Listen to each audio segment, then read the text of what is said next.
he was 100 years old, right? Okay. So in Genesis, Methuselah was Noah's grandfather. Okay. Methuselah in Hebrew means his death shall bring.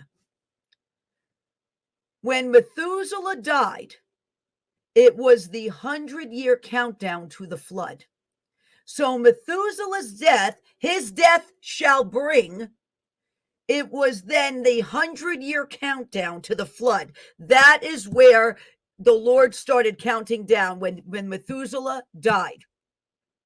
And so it's interesting that Kissinger dies at 100 years old, right? Which was literally the block of the block of years that was the countdown to the flood.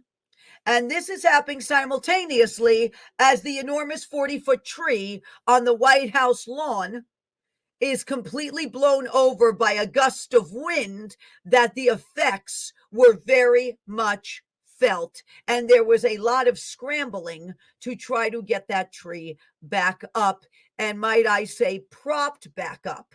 So just like the tree fell and they tried to prop it back up, Joe Biden has been falling in many ways, and they have been trying to prop him back up. And so we're seeing these patterns now.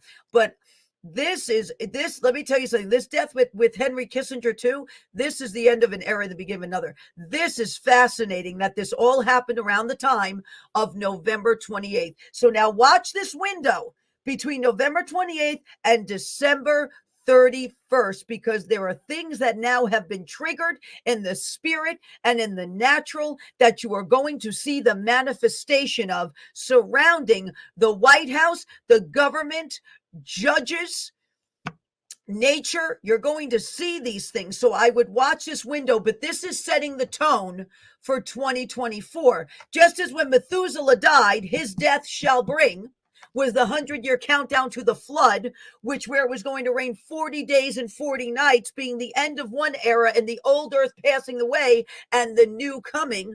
All right. There are things right now that are in the process of passing away. The changing of the guard is about to happen. And that just flew out of my mouth. So I knew that was the Lord. The changing of the guard is about to happen. You are seeing a very profound, prophetic changing of the guard in the government, and this is just the beginning of it. So be in prayer and watch what happens, because this is going to be a very sobering, profound changing of the guard that is happening.